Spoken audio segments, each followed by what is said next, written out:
Oke, sahabat-sahabat Garuda fan dimanapun kalian berada, kita lihat bagaimana gemuruh dan juga atmosfer GBK malam ini, di mana pertandingan yang sangat krusial. Timnas Indonesia akan menghadapi Timnas Cina.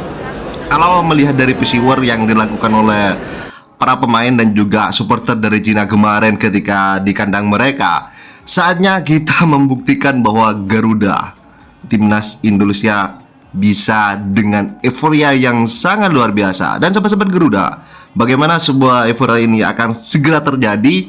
Dan juga selain itu ya, sebenarnya Timnas Indonesia bukan hanya datang soal pesiwarnya dari lawan-lawannya, tetapi datang dari para pengkritik, oknum dari pandit, dan bahkan ya, ini adalah bagaimana Timnas Indonesia saat ini menghadapi serangan-serangan yang dari dalam dan juga serangan-serangan yang dari luar dan juga kritikan yang dari dalam, baik itu kepada Timnas Indonesia ataupun pelatih dan juga kepada PSSI ya. Karena kita melihat bagaimana kritikan-kritikan itu, ada yang mengatakan bahwa ranking FIFA itu tidak penting. Dan ini juga berbanding terbalik apa yang dikatakan oleh beberapa yang memang betul-betul pengamat, yang memang mengerti bagaimana sepak bola di atas lapangan. Jadi bukan hanya soal prestasi, tetapi bagaimana realistis kita. Dan ini adalah aura dari para pemain yang akan segera memainkan sebuah pertandingan yang sangat krusial ini ya. Sahabat-sahabat Garuda, mari kita simak video sebelum kepada video intinya. Beckham bilang dan Indonesia mari layak kita tonton banget jadi bersama tuan dan rumah Piala komentar Dunia. di Menurutnya kolom fans komentar. sepak bola di sini luar biasa. Atmosfernya gila dan potensi sepak bolanya gede banget. Ditambah lagi tempat wisatanya keren-keren. Indonesia punya energi dan gairah sepak bola yang jarang banget ditemuin, kata Beckham. Jadi gimana nih kalau Piala Dunia beneran digelar di Indonesia? Kamu setuju nggak? Kita kalau mau main ranking FIFA mau nyampe 9 besar itu, kita nggak usah ikut turnamen, kita lawan aja lawan-lawan, kita cari lawan-lawan yang peringkatnya di atas kita, yang masih bisa kita kalahkan untuk misalnya masuk 100 besar dunia. Bisa itu, kita mainkan itu aja, uji coba aja terus dengan lawan-lawan yang mungkin kita kalahkan, misalnya Macedonia. Nah, ada potensi kita kalahkan, kita ketemu gitu kan. Jadi kalau ukuran ranking FIFA itu bukan ukuran, bro. Karena ranking FIFA dengan sendirinya akan berjalan dan naik kalau timnya berprestasi. Jadi fokusnya ke depan adalah raih prestasi, bukan raih ranking FIFA. Dalam pertandingan menghadapi Cina dan berharap tentunya kita bisa menang. Nah, kalau kita menang ya, dan memang harapan itu harus ya, 3 poin ini mutlak.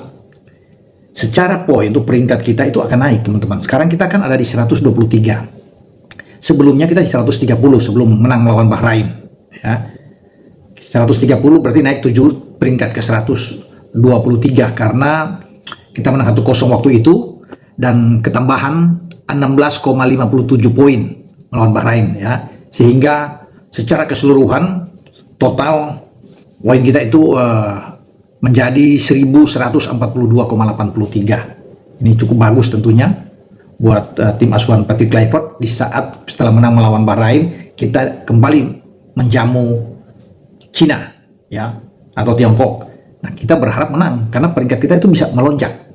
Kalau kita menang itu kalau nggak salah ada 6 tingkat kita akan naik ya, 6 atau 7 tingkat lah kita akan naik itu sampai di 117. Jadi sudah mendekati ke posisi 100 dunia ya, peringkat FIFA sesuai yang diinginkan oleh PSSI. Dalam hal ini Ketua Umum Pak Erick Thohir mengatakan kita harus tembus di 100 besar karena 2 negara tetangga kita, Thailand dan Vietnam juga kan sudah menembus di posisi itu, walaupun agak bergeser bagi Vietnam, tapi Thailand masih ada di dalam. Vietnam juga mendekat sekarang, terus berusaha untuk bisa ada. Nah, kita tidak boleh kalah. Kalau kita bisa mengalahkan Cina di GBK hari ini, maka ranking kita itu akan sangat berpengaruh dengan ketambahan 15 ya, 15 poin, 15,1 ya poin atau 15,2 poin ya kita bertambah, sehingga menjadi total kita itu dari 1142,83 menjadi 1157,93 teman-teman ya. Jadi itu yang membuat kita akan naik sekitar mungkin 6 peringkat ya, dari 117 kalau kita bisa menang melawan Cina ya di situ, kemudian kita akan naik ke 112. Jadi ini bagus juga buat kita. Jadi semakin dekat ya, kalau kita sudah ke 112 atau 113 itu bagus. Nah, kalau kita menang melawan Cina, kembali lawan Cina dengan ketambahan poin itu yang 15,1 poin itu, maka kita bisa melewati beberapa tim ya, termasuk Togo, ada Libya, ada Korea Utara, ada Azerbaijan ya, dan juga ada Estonia. Itu kalau tidak salah, kita akan melampaui mereka sehingga kita ada di 117. Nah, lain halnya kalau kita terus bisa mengalahkan Jepang, katakan lawan Jepang akan naik lagi yang saya bilang tadi, dari 117 ke 112 atau paling tidak ke 113. Itu lebih bagus tentunya, karena ini penting ya, kalau kita bisa mengalahkan Jepang kalau pada tanggal 10 ya. Tapi yang penting kita berpikir dulu fokus melawan Cina ya, karena itu yang paling penting ya, karena Jepang itu agak memang berat. Walaupun Jepang sudah lolos, tapi mereka tentunya tidak ingin dipermalukan di kandang ya. Dan mereka katanya ya, Muriatsu sebagai pelatih tidak akan memanggil pemain-pemain dari Eropa ya. Ada banyak pemain-pemain mereka lah, ada Mitoma dari sana, ada Wataru Endo ya, walaupun dalam posisi yang sudah libur, tapi tetap mereka akan memainkan pemain-pemain yang belum mendapat jam bermain banyak, termasuk yang bermain di Liga di J-League di Jepang itu akan ditampilkan. Nah, kalau kita bisa menang, andaikan ya, ini berandai kita bisa menang, walaupun ini memang sangat sulit ya lawan Jepang, maka kita akan memperoleh ketambahan 21,91 poin. Besar juga. Tinggi. Makanya kita bisa lebih dekat lagi ke posisi 100 ini. Bisa menekan Vietnam dalam hal ini. Jadi bagus. Total kita itu akan bergeser ke 1179,84 poin. Ya, jadi kita bisa masuk ke 100, dan saya bilang tadi kan di antara 112 113. Jadi ini oke lah buat kita. Jadi itu dengan asumsi kalau kita 6 poin, 3 poin Cina, 3 poin lawan Jepang. Lain halnya kalau kita menderita kekalahan, tentunya kan ada penurunan di sini. Nah, itu. Tapi kita coba sekarang berpikir melihat kalau kita bisa memenangkan laga ya dengan positif antara Cina dan juga dengan Jepang. Tapi sementara kalau kita pun kalah dengan Jepang, kita amankan dulu dengan Cina. Karena kalau kita menang melawan Cina, hitung-hitungannya teman-teman, di saat Bahrain menjamu Arab dan bermain imbang, katakan di sini, atau kalau Arab menang, kita sudah aman. Bermain imbang pun kita rasa kita aman, karena kalau menang melawan Cina kan 12 poin kita. Kemudian kalau Bahrain tertahan lawan Arab, Bahrain kita masalah cuma 7. Nilai maksimal Bahrain itu 10. Nah, kalau mereka menang melawan Cina, karena mereka akan ke Cina, mereka kalah lawan Cina main di kandang sendiri. Nah, itu akan rame memang di sini. Makanya tugas kita itu adalah mengamankan laga di kandang, karena ini krusial, penting sekali buat kita untuk bisa aman. Sambil berharap yang tadi kita itu kan skenarionya, Arab menang atau draw, kita sudah pasti lolos ke peringkat keempat. Itu yang paling bagus. Kluivert memilih pemain yang memiliki kualitas berbeda. Ya. Jadi dia bisa main 4-4-2, dia bisa main main 4-3-3 kalau mau lebih ofensif. Kemarin lawan Jepang dia pakai apa? 3-4-3 ya? Selalu pakai 3-4-3. 3-4-3. Di bawah Sintayong selalu 3-4-3. Di Kluivert kemungkinan bisa keluar dari 3-4-3. 3-4-3-nya beda, lebih rapat. Di zaman siapa? Si Kluivert. Kluivert. Ya. Ya. Kalau zaman ST lebih jauh semua jaraknya, makanya banyak lari-lari itu pemain. Coach, so far menurut lo Kluivert dan tim itu cukup memenuhi ekspektasi ya? Orang selalu membandingkan dengan Sinteyong. Baru ya? 2 match kan. Hmm. Sintayong 6 match 1 menang, Kluivert 2 match 1 menang. Jadi nanti lawan China kita lihat gimana. Lihat, ya. Lawan Jepang, 2 pelatih berbeda. Kita terima kasih dengan apa yang Sintayong sudah lakukan. Yes, harus. Kita harus move on. Ya. Kita move on. Memang yang pilih pelatih itu kan bukan kita, PSSI. Ya. Ya PSSI juga yang bertanggung jawab, dan so far so good kan. Kan gue Ya. selalu bilang, gue percaya dengan proyek PSSI. Itulah kenapa gue selalu dukung. Ya. Jadi gue lihat so far so good, nggak ada masalah. Gitu. Termasuk kehadiran Simon Tamata ya di Ya. Ya. Beberapa hari terakhir ya. Gue awal nggak yakin Simon datang Ya, karena kita backgroundnya, berbahas karena ya. backgroundnya, tapi ternyata dia berubah. Ya. Bisa aja dia berubah. Kalau nggak salah pernah nolak ya? Nggak tahu mungkin. Ya. Mungkin. Cuman intinya dia berubah, entah itu karena Jordi atau gue mah happy banget Simon datang. Oke. Karena untuk membagi pengalaman kan. Ya. Gitu. Karena dari sekian banyak pemain-pemain Indonesia Belanda keturunan Indonesia, saya pikir dia salah satu yang terbaik ya bro ya. Di samping Broncos. Oh iya. Di zamannya ya. Ya. Di zamannya, dan yang dia dipanggil kan sebagai head of scouting ya. Ya. Tapi kan dia bisa beri masukan. Pengalaman itu yang penting. Jadi PSSI sudah melakukan segalanya untuk tim pelatih ini kan gemuk banget. Gemuk banget. Berikan segalanya agar ini squad udah nggak ada kebetulan lah. Ya. Dulu kalau waktu dengar Kluivert doang kita bisa protes ya. Protes. Begitu didatangin Pastor, Lansat, ya. terus Reggie Blinker datang, terus Simon semua terakhir. kiper, terus Jordi Cruyff datang, Yuri Cruyff datang terus sekarang Simon, ya. Apalagi yang ini tugas federasi udah dilakukan, sekarang tinggal pelatih dan pemain. Bisa jalan nggak? Gitu kan? Bisa jalan nggak? Bisa Oke, memberikan hasil yang memuaskan nggak? Oke. Gitu. Ini kayaknya KNVB jilid 2 ya bro, atau filial. Jordi Cruyff Who itu cares kelas. lah. Ya. Itu yang datang ini kan bukan pemain kemarin sore, bukan Ya. pelatih kemarin sore. Itu yang membaik ya? Iya, dalam arti mereka punya pengalaman sebagai pemain Ya. atau sebagai itu luar biasa. Dan kepercayaan dari pemain-pemain yang mau dinaturalisasi itu Ya. lebih penting. Dulu kan banyak pemain ditawarin nggak mau kan bro. Ya. Ya. Ya. Sekarang mau juga karena Kluivert hadir, karena Ya. Jordi hadir, Ya. kayak sekarang Simon hadir. Itu punya pengaruh besar. Iya, itu pemain-pemain nasional semua ya.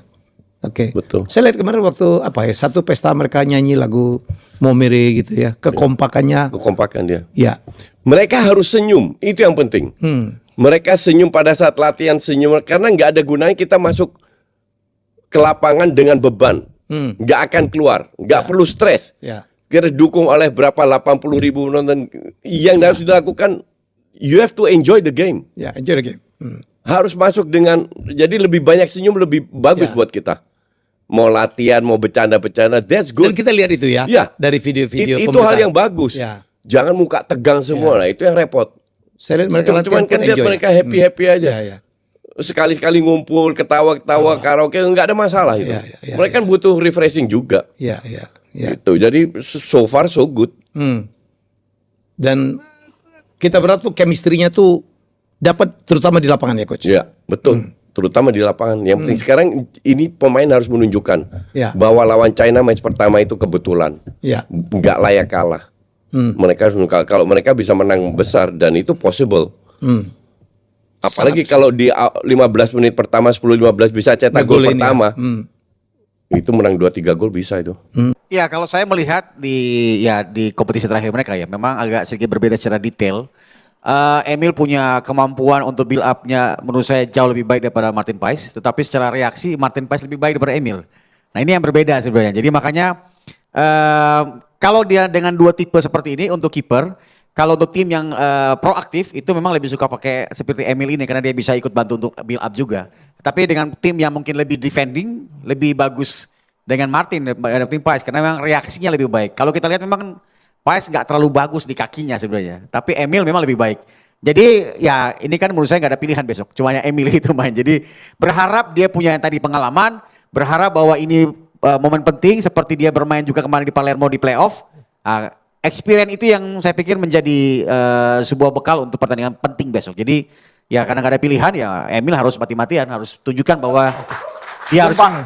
100% lah gitu. Harus all out Bung Pangi. JK punya posisi krusial juga Bung. Bukan hanya untuk menjaga gawang tapi komunikasi dengan tim. Lini tengah, lini belakang, lini depan juga. Iya, itu memang satu skills, apalagi kalau yang nontonnya di stadion langsung itu bisa lihat kan. Kiper tuh salah satu pemain paling berisik. Karena pasti dia ngatur back di depan gitu kan. Dan Martin Paes itu so far bawel banget emang. Kalau di lapangan bawel banget. Dan emang harus bawel karena dia kan bisa lihat semuanya ya. Dia bisa lihat posisi back ada di mana, dia bisa nyusun defense kayak gimana. Nanti kita lihat. Saya setuju sama coach Deki tadi. Martin Paes ini mungkin shot stopper yang luar biasa, tapi mungkin kakinya ya bukan inilah, dia bukan sweeper keeper lah gitu kan bahas, bukan kayak Manuel Neuer lah kira-kira gitu kan.